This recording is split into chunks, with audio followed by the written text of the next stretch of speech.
뉴스 정면 승부. 여러분 안녕하십니까? 94.5 YTN 뉴스 FM 강지훈의 뉴스 정면 승부입니다. 오늘 하루도 대한민국에는 많은 뉴스들이 쏟아졌지요. 오늘의 주요 뉴스를 종합해드리는 뉴스 정면 승부입니다. 한국전력과 자회사 임직원들이 납품업체로부터 뇌물을 받아서 무더기로 적발이 되었는데요. 임직원들의 아들, 딸이 원하는 자동차나 수입 자전거도 모자라서 보험료에 골프 레슨비까지 뇌물로 주었다고 합니다. 게다가 이들을 감시해야 할 한전감사와 청와대 파견 경찰도 예외가 아니었다고 하는데요. 그런데 임직원들이 요구한 이른바 맞춤형 뇌물잔치에 쓰인 돈이 다름 아닌 회사 돈이었다고 합니다. 로비를 위해서 무려 40억 원에 달하는 돈을 횡령하기까지 했다고 하는데요. 네, 뉴스 정면 승부는 매일 청취자 여러분께 뉴스 생각하기 주제 한 가지씩을 드리고 있습니다. 오늘의 주제는 이것입니다. 맞춤형 뇌물까지 등장했다니 참 기가 찰 일인데요. 공공기관의 뇌물 수수, 이거 근절하려면 어떻게 해야 할까요?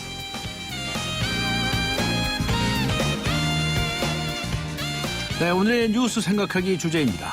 임직원의 자녀 입맛에 맞춘 맞춤형 뇌물까지 등장한 공기업 뇌물 수수 문제, 어떻게 해야 뿌리 뽑을 수 있을까요? 짧은 문자 50원, 긴 문자 100원의 유료 문자입니다. 우물정 0945, 우물정 0945번으로 의견 보내주시기 바랍니다. YTN 라디오 애플리케이션 예스로 듣고 계신 분들께서는 예스 게시판에 글을 남겨주시기 바랍니다. 추첨을 통해서 정통시사주간지 주간경향, 그리고 아시아 지역 전문 월간지이죠, 매거진 N 구독권 보내드리겠습니다. 2월 2일 월요일 94.5 YTN 뉴스 FM 강지훈의 뉴스 정면 승부 들어갑니다.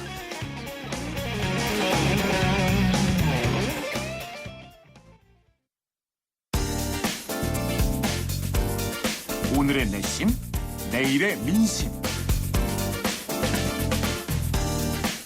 네, 오늘도 쏟아진 많은 뉴스들, 이 뉴스들에 대한 댓글을 보면 내일의 헤드라인을 알 수 있습니다. 오늘의 내심, 내일의 민심, 시사평론가 이동영 씨 나오셨습니다. 안녕하셨습니까? 네, 안녕하십니까? 네, 정치권 뉴스부터 보지요. 역시 정치권 뉴스라면 새누리당의 원내대표 선출 뉴스가 아니겠습니까? 네. 네. 유승민 의원이 새 원내대표로 뽑혔죠? 네네. 그 새누리당 의원들이 거의 모두 참가한 가운데 오늘 오전 국회 본관에서 열린 의원총회에서 유승민 의원은 유효투표 149표 가운데 84표를 얻어 65표를 얻은 경쟁자인 이주영 의원을 여유있게 따돌리고 새누리당의 새 원내대표로 선출되었습니다.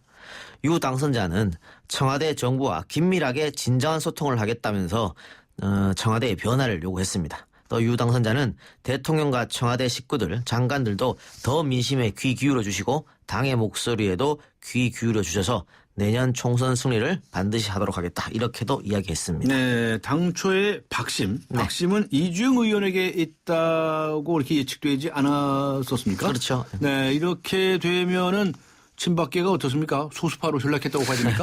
뭐 그렇게까지 볼 수는 없을 것 같고요. 그럼 네. 어쨌든 박심이 밀었다고 하는 이주영 의원의 패배이기 때문에 네. 청와대가 상처는 받겠죠. 예. 예, 그 오늘 국회에서 열린 새누리당 의원총회장에는요, 최경환, 황우여, 김희정 장관 등 국무위원들이 총출동했고요. 네, 다 나왔어요. 그렇습니다. 그 이왕구 총리 후보까지 나왔지 않습니까? 말 그대로 친박 총동원령이 내려졌는데요. 그러나 결과는 앞서 전해드린 대로 친박의 패배로 끝이 나고 말았습니다. 네. 그 대통령 지지율의 끊임없는 하락 속에 청와대의 약발이 당에 미치지 않았던 것이 아니냐, 이런 분석이 나오고 있는 실정입니다. 국정 운영 변화를 공약으로 내건 유승민 의원이 당선됨에 따라 지금까지 마이웨이식 국정 운영 기조를 유지해온 박근혜 대통령의 리더십에 변화를 가져올 수밖에 없게 될 것으로 보입니다. 정치 전문가들은 지금까지 청와대 우위였던 당청 관계도 당 위주로 서서히 재편되지 않겠느냐는 관측을 내놓고 있습니다.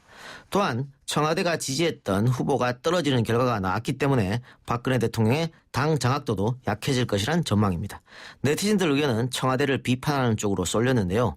한 네티즌은 3년 차에 벌써 레임덕 현상이 왔다고 봐야 한다. 대통령의 동아줄은 썩은 동아줄이란 걸 새누리당 의원들이 알았다, 이렇게 이야기했고요. 네. 다른 네티즌은 국민들이 변화와 쇄신을 그렇게 주장해도 귀 닫고 눈 막은 대통령이니 이런 결과가 나오는 것이라면서 대통령의 국정 운영을 비판했습니다. 네, 대통령 얘기가 계속 나오는데 전직 대통령 이야기가 또 있죠. 네. 이명박 전 대통령이 회고록을 발간하지 않았습니까? 그렇습니다. 그런데 논란이 계속됐는데 청와대 오해하지 않았으면 좋겠다 하는 입장을 전달했다는 소식이 있네요. 네, 이명박 대통령 측이 청와대에 그렇게 전달했다고 합니다. 네. 청와대 민경욱 대변인은 오늘 브리핑에서 이명박 전 대통령 측 인사가 전화를 걸어와서 오해하지 않았으면 좋겠다 이런 설명을 했다고 밝혔습니다. 이에 앞서 회고록을 탈고하고 가족과 외국을 나갔던 이 전 대통령도 귀국 후에 회고록을 둘러싸고 공방이 일자 논쟁을 일으키자는 게 본래의 취지가 아니다 이렇게 말하면서 논란이 될 발언을 자제하라는 지시를 했습니다. 네. 이러한 MB 측의 입장 표명은요. 세종시 수정안 문제나 남북관계 등 민감한 현안을 공개한 이 전 대통령의 회고록 출간이 전현 정권 간 충돌 양상으로 비춰지는 등 논란이 일자 그 파장이 더 확산되기를 원치 않는다는 뜻을 내비친 것으로 풀이되고 있습니다. 회고록 집필을 총괄한 김두우 전 청와대 홍보수석 비서관도 이와 관련해서 원래 의도와 다르게 전현 정부의 갈등 양상으로 미치는 것은 국민에게 할 도리가 아니다 이렇게 말했습니다. 네티즌들 의견은 냉소적이었는데요. 한 네티즌은 또 오해인가? 이명박 대통령의 주특기 오랜만에 본다면서 이명박 정부가 한때 오해의 정부라고 불린 적이 있었던 것을 꼬집었고요. 다른 네티즌은 자기 기준으로 할 말 안 할 말 다 해놓고 이제 와서 오해하지 말라니 병 주고 약 주고다 이런 의견을 줬습니다. 네. 한국전력의 납품 비리 수사 결과가 발표됐네요. 중간 수사 결과이긴 하지만 네. 그 내용이 아주 가히 충격적이로군요. 그렇습니다. 검찰은 한전 전기통신장비 납품 과정에서 사업 수주에 대한 청탁과 함께 금품이 오간 혐의를 포착하고 지난 9월 납품업체 K사를 압수수색하는 등 전방위 수사를 벌여왔습니다. 그 결과 지난해 11월부터 이달까지 전 한전 상인감사와 서울지방경찰청 소속 경찰, 전 한전 IT추진처장, 납품업체 K사 대표 등 10여 명을 구속 기소하고 한전 KDN 팀장 등 5명을 불구속 기소했습니다. 네. 이들이 받은 뇌물수수 방법은요. 일반인의 상식을 뛰어넘었습니다. 한전 감사는 납품업체 대표로부터 청탁 명목으로 현금 1,500만 원과 고급 렌터카를 받았고요. 네. 한전 IT처장은 현금 2천만 원과 자녀가 탈 수입차를 받았습니다. 네. 이들을 감찰해야 할 경찰은 업체 대표로부터 감찰 무마 조건으로 3,800만 원과 부인이 일을 하지도 않았는데 업체로부터 일했다고 속여서 급여를 챙겼습니다. 이들을 제외한 한전, 한전 KDN, 한수원 등 임직원 9명도 자신의 요구나 취향에 따라서 독일제 자전거, 자녀의 골프 레슨비, 차량용 오디오, 상품권, 컴퓨터 등 맞춤형 뇌물을 받아 챙긴 것으로 알려졌습니다. 뇌물을 뿌린 K사 김모 대표는요. 뇌물 공여 혐의와 함께 배임 중재, 업무상 횡령 혐의가 적용됐는데요. 김 씨가 횡령한 금액은 39억 원이었고요. 이 중에 3억 5천여만 원을 뇌물로 제공한 것으로 확인됐습니다. 인터넷은 하루 종일 분노로 들끓었는데요. 한 네티즌은 빨갱이가 따로 있는 게 아니다. 이렇게 국민 혈세를 도둑질하는 게 빨갱이라면서 반국가 행위를 했으니 국가보안법으로 엄히 다스려야 한다. 이렇게 네. 말했고요.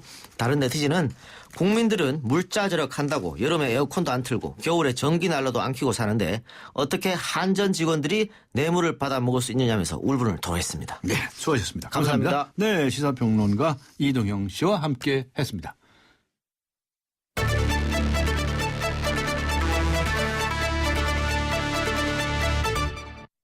네, 오늘 뉴스 정면 승부에서 청취자 여러분께 드린 오늘의 뉴스 생각하기 주제입니다. 임직원의 자녀 입맛에 맞춘 맞춤형 뇌물까지 등장한 공기업 뇌물수수. 이거 어떻게 해야 뿌리볼 수 있을까요? 네, 우물정 0945번 또는 YTN 라디오 애플리케이션 예스 게시판에 의견 남겨주시기 바랍니다. 잠시 후 뵙겠습니다.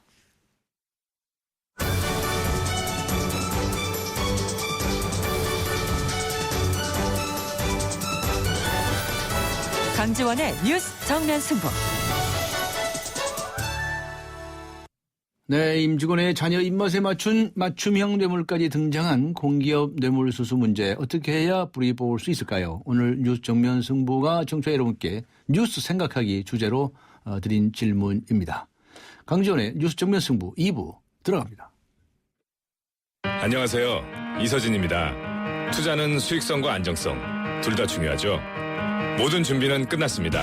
그래서 올셋 NH농협금융과 글로벌 자산운용사 아문디가 만난 NHCA 자산운용 올셋 투자. 레디? 올셋 NHCA 자산운용.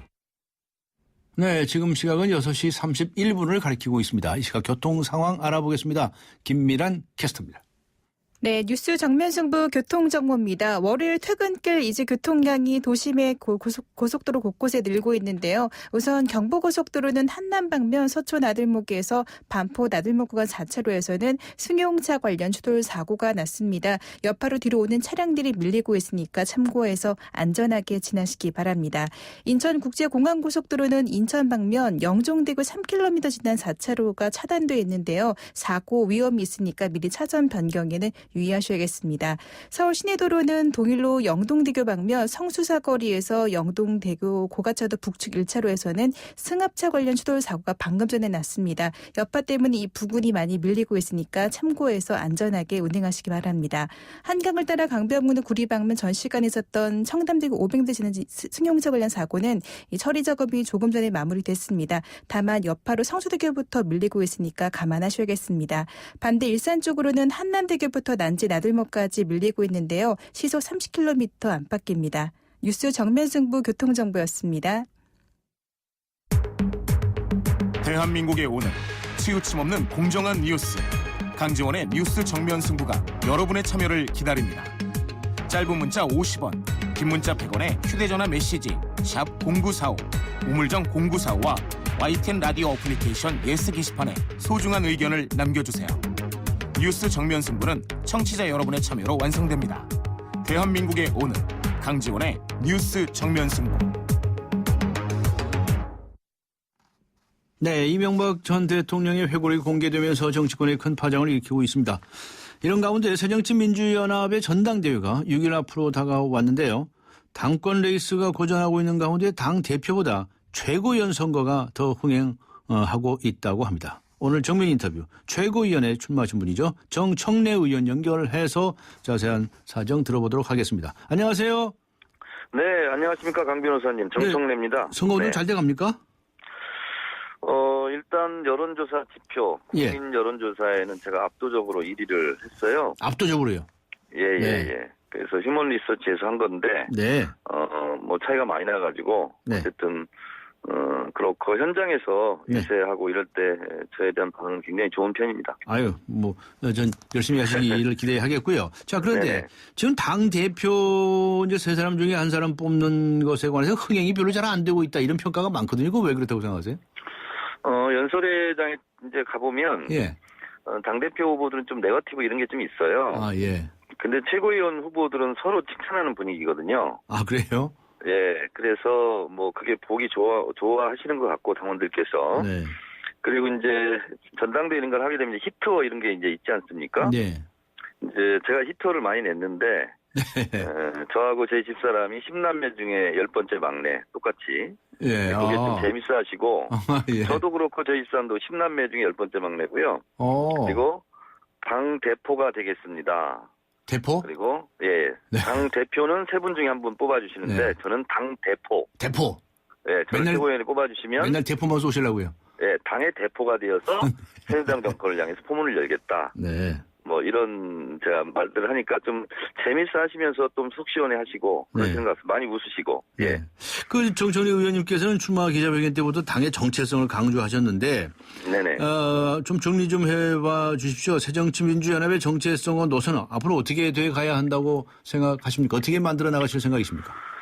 여당은 여당다워야 되고 야당은 야당다워야 되죠. 네. 근데 이제 우리 당원들이 봤을 때 야당이 야당다운 게 아니라 야당이 여당처럼 한다. 네. 그리고 싸울 건 싸우고 협상할 건 협상하고 해야 되는데 그게 잘 안 된다. 이런 거예요. 그래서 강력한 야당, 야당다운 야당 이것을 원하고 있거든요. 네. 그래서 그거는 한마디로 말씀드리면 예를 들면 원내외 병행투쟁 이것은 양다리라는 거죠. 네. 그래서 이것도 아니고 저것도 아니고 그래서 원내 투쟁을 할 때는 원내 투쟁하고 네. 원외 투쟁을 할 때는 원외 투쟁하고 네. 구분을 명확하게 해줬으면 좋겠다. 네.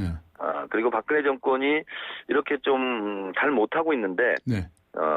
새정치민주연합도 야당 노릇을 잘 못하고 있다. 네. 국정원 불법 대선 사건이라든가 아니면 사이버 사찰 그리고 이 세월호 문제 이런 부분에 대해서도 질 끌려다니지 않았느냐 이런 것인데 정청래는 그래도 그거에 비해서 맨 앞장서서 네. 열심히 잘 싸웠다.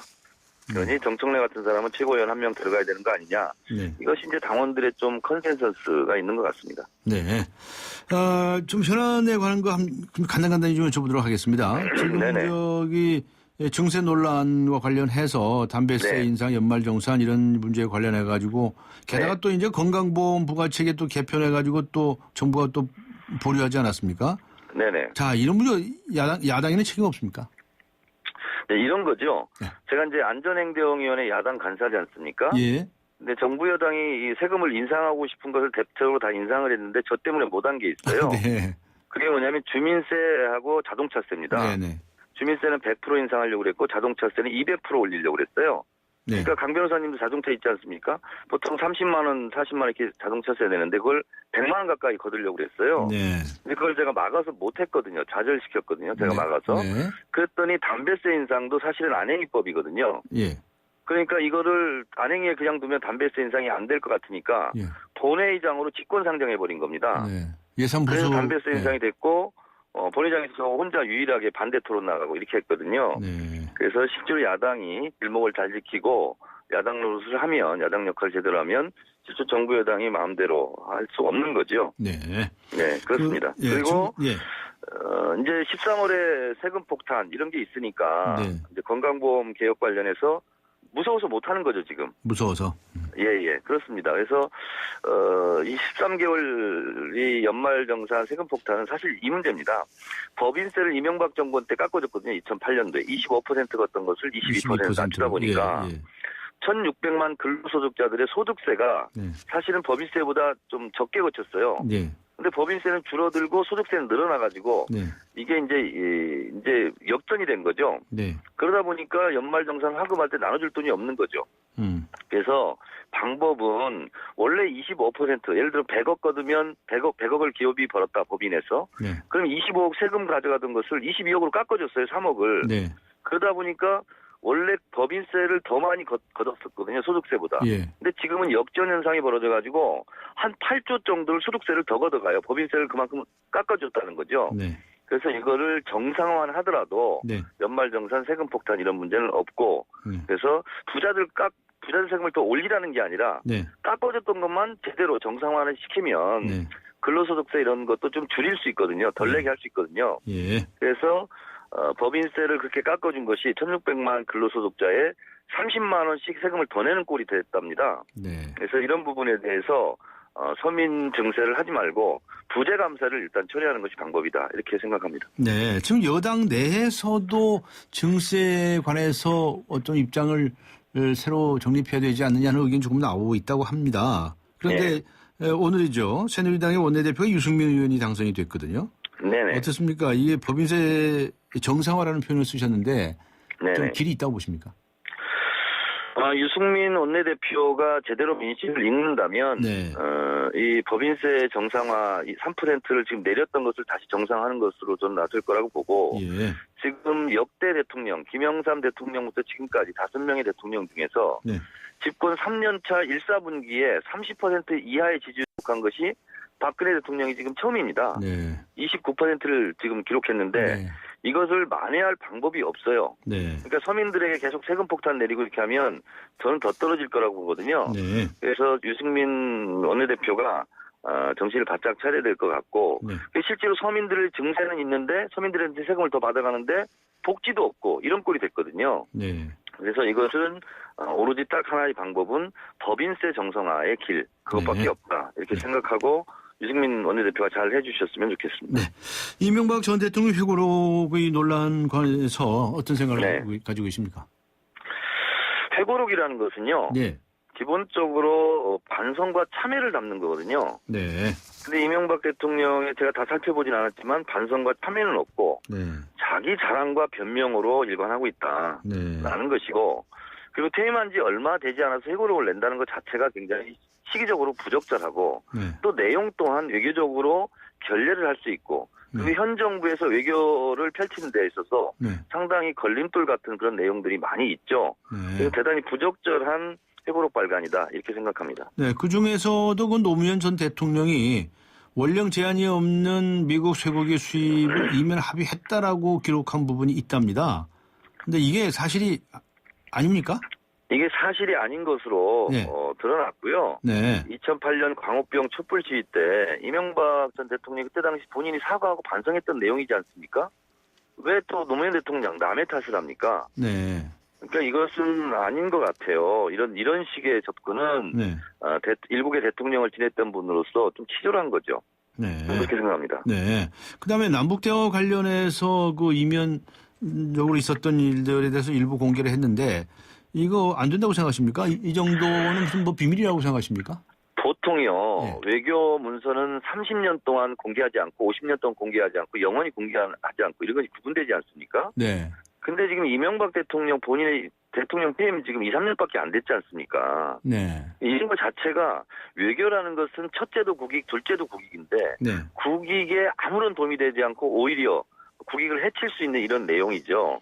그래서 박근혜 대통령이 북한과의 남북 관계를 푸는 데 있어서도 상당한 지장을 초래할 것이다. 네. 이렇게 보고 실명까지 거론하고 하는 것은요. 네. 이건 있을 수 없는 외교적 결례이고 네. 이것으로 인해서 외교전을 펼쳤을 때 우리가 국익에서 크나큰 손해가 날 수 있는 문제이기 때문에 이명박 대통령이 대한민국이 잘 되기를 바랐던 대통령이던가 네. 하는 것을 의심할 정도의 내용들입니다. 네.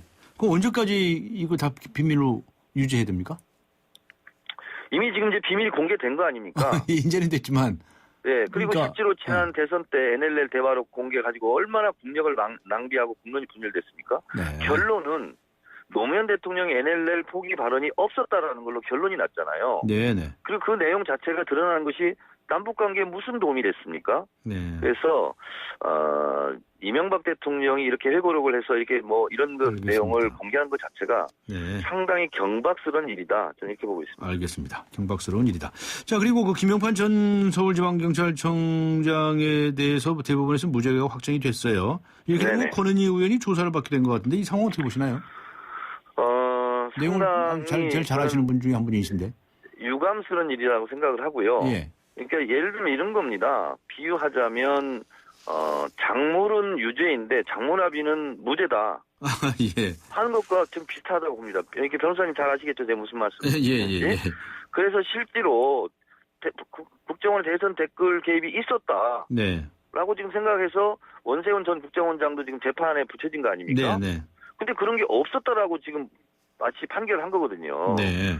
그래서 현실 법정은 이렇게 권력의 눈치를 봐서 판결을 했지만 진실과 역사의 법정에서는 반드시 이건 뒤집혀질 거다. 저는 이렇게 보고 있습니다. 예, 알겠습니다. 그 이호 여사가 박지원 의원을 지지하는 것 같은 그 면담이 있었는데요. 네. 어떻게 보셨습니까?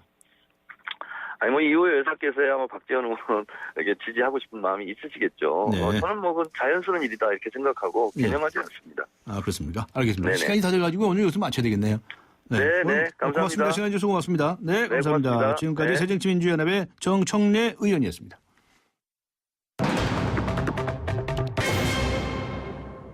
조류 인플루엔자가 발생한 경남 고성의 오리 농장에서 기르던 개에게서 AI 바이러스가 발견됐습니다. 농림축산식품부가 역학조사에 나섰는데요. 검역본부는 개들이 AI로 죽은 오리를 먹고 감염된 것으로 보고 있다고 합니다. AI가 조류에서 포유류인 개로 옮겨졌다는 사실 때문에 관심을 갖지 않을 수가 없는데요. 전문가 연결해서 자세한 내용 알아보겠습니다. 충남대학교 수의학과의 서상희 교수 연결합니다. 안녕하세요. 네, 안녕하십니까. 네, 조류독감이 이 포유류에 이 전염된 사례가 이번이 처음이 아니라면서요? 예, 2014년 3월 달에요. 약 한 1년 전에 천안에 있는 농장에서 이 개가 바이러스가 감염된 항체가 있다고 이렇게 보고된 바가 있고요. 예. 그래서 이번에는 개에서 직접 바이러스가 분리된 것은 뭐 처음인 것으로 알고 있습니다. 예. 이렇게 조류에서 포유류에 전염된 경로는 그럼 무엇이라고 보고 예, 있습니까? 방역 당국에서는 감염된 오리 고기를 개가 먹었다고 추측을 한다고 되어 있는데요. 예. 사실은 이게 두 가지입니다. 오리 고기를 감염된 오리고기를 먹은 경우는 아니면 이 공기를 통해서요 네. 전염할 수 있는데 저희들 과학자 입장에서 보면은 다른 나라 예를 보면요 감염된 그 오리나 닭고기를 먹은 경우는 개들이 폐사한 경우가 있거든요. 그렇기 때문에 저는 공기로 소량 감염됐다고 저는 판단하고 있습니다. 공기로요? 네. 만일 그렇게 공기로 이게 전염이 됐다고 한다면 다른 종에게도 이렇게 전염이 될 수 있다고 보시는 건가요? 예, 그게 이제 사실 개의 경우는 뭐 이 AI도 그러니까 바이러스 측면에서 보면요. 네. 그러니까 사람의 가지고 있는 이게 뭐 AI 인플 독감이 감염할 수 있는 수용체가 없었어요. 네. 예, 개 경우는 감염하더라도 변종이 생기지 않거든요, 사실은. 네. 근데 이제 아다시피 우리나라는 이게 돼지 경우는 잘 알려져 있잖아요. 이렇게 사람 수용체를 가지고 있기 때문에. 그래서 뭐 개가 감염하는 그 자체는 문제 아닌데 네. 이런 이종 간의 바이러스가 이제 국내에서 발생하고 있다는 거 다시 말하면 뭐 돼지나 이런 데 유입될까 싶어서 저는 네. 상당히 좀 걱정을 하고 있습니다. 그러면 사람에게는 어떻습니까? 사람 경우는요, 국내 이 AI 경우는 변종이 생긴 게 아니기 때문에요. 예. 이렇게 직접 뭐 감염될 가능성은 거의 없는데요. 네. 근데 문제는 이 해를 넘기면서 AI가 지금 계속 발생하고 있잖아요. 예. 표차가 되어 있기 때문에 제가 염려했듯이 이런 바이러스가 혹시나 국내 돼지에 유입되면은 변종이 될 수 있기 때문에요. 예. 항상 포유류 감염에 대해서는 상당히 예의주시하고 예. 감염하지 않도록 상당히 이게 방역 조치를 취해야 된다고 봅니다. 변종이 나타날지 안 나타날지를 어떻게 압니까, 그거? 예, 그래서 아무도 모르기 때문에 그래서 예. 조심해야 되고 물론 우리가 잘하고 있지만 뭐 세상에 100%는 없고 이제 바이러스는 변하니까요. 가능성이 있다고 보고 대비를 해야 한다는 말씀이신가요? 뭐 중국의 경우를 보고 다른 나라 예를 보면요. 예. 그런 애가 있기 때문에요. 그래서 이게 또 방역 당국도 그것도 알고 있어서 빨리 개 경우도 살처분하고 그렇게 한 걸로 알고 있습니다. 네. 중국하고 중국에서도 AI로 난리가 났었다고 하고요. 예, 광둥성에서도 이제 벌써 사람에게 전염이 돼서 사망자가 나왔다고 하는 거 아닙니까? 기본적으로 중국 바이러스하고 우리나라의 H5N8는 유전자형이 다르고요. 우리는 H5N8라는 행인데요. 예. 중국은 H7N9 행인데 예. 이 중국 바이러스 경우는 물론 뭐 가금 시장에서 주로 사람에 감염하는데요. 예. 이렇게 이 H7N9은 사람에 감염할 수 있도록 좀 상당히 유전자가 변해져 있어서 사람에 감염할 수 있고 사실 2003년 초기 때 출현했는데요. 지금까지 중국에서만 504명이 감염해서 거의 150명 사망할 거의 치사율이 30% 되는 아주 위험한 바이러스가 되겠습니다. 네. 이 변종이 나타나는 것은 아주 예의주시해야 되겠네요. 네, 그렇습니다. 예, 상당히 중국 A7N9 경우는 상당히 위협적이고, 또 뭐 잘 알다시피 우리나라가 지리적으로 중국과 가까이 있고 또 중국에 우리 국민들이 많이 방문하잖아요. 네네. 최근에 뭐 캐나다의 분이 중국에 관광 갔다가 A7N9 감염돼서 캐나다에 첫 사례가 있듯이 네. 우리나라도 변종 바이러스 A7N9 중국 바이러스가 국내에 유입되지 않도록 상당히 신경을 써야 되겠습니다. 네. 자, 그런데 좌우지간 AI나 구제역 같은 이 가축 질병이 말이죠. 예. 계절에 상관없이 나타나고 또 매년 반복되다시피 나타나지 않았습니까? 그러니까 이게 도대체 한국에 토착화된 게 아니냐. 이건 백신은 그럼 어떻게 하느냐, 백신. 기본적으로 일단은 토착화 상태로 접어들었고요. 구제역이나 AI도 마찬가지고요. 예. 결국은 한마디로 방역의 큰 실패지요. 이게 사실 살처분하는 게 이게 토착화를 하지 않으려고 살처분했는데 그럼에도 불구하고 이게 토착화 된 상태고요. 그래서 지금 구제역 백신은 알다시피 이게 2011년도 백신 할 때부터요. 유전적으로 이 국내하고는 아주 다른 백신을 사용해서 그게 정책적 실패인데 그래서 구제역이 토착화되고 지금 백신이 효능이 없는 걸로 나와 있잖아요. 네. 근데 문제는 잘 알다시피 구제역 백신 경우는 국내에 생산할 시설이 지금 아직 아예 시설을 공장을 짓는다는 계획도 없고요. 공장을 없기 때문에요.